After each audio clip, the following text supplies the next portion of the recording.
Now, as far as socialism is concerned, that term has been so evacuated of content over the last century that it's hard even to use.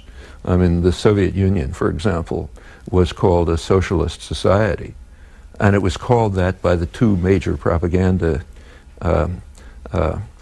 operations in the world, the US, the Western one, and the Soviet one. They both called it socialism for opposite reasons. The West called it socialism in order to defame socialism by associating it with this miserable tyranny. The Soviet Union called it socialism in order to gain whatever, to benefit from the moral appeal that true socialism had among large parts of the general world population. But this was about as remote from socialism as you can imagine. I mean, the core notion of at least traditional socialism is that what you mentioned, that working people have to be in control of production and communities have to be in control of their own lives and so on.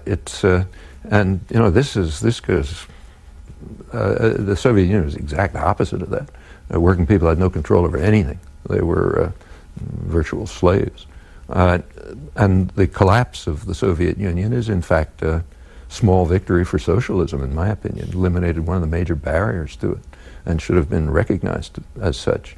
But the term has been, as I said, become so meaningless that it's hard even to use. If we use it in the traditional sense, which you brought up, that goes straight back in American history.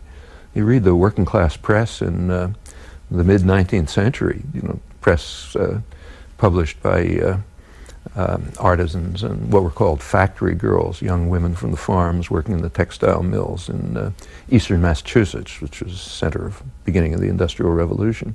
Their press was calling for, they said their theme was that those who work in the mills ought to own them. Wage labor, which was called wage slavery, was regarded by most Americans as not very different from slavery. Even the Republican Party regarded wage labor as just at best a preliminary to free labor, but intolerable because it's a kind of servitude. A large part of the northern population fighting the Civil War was fighting under that banner.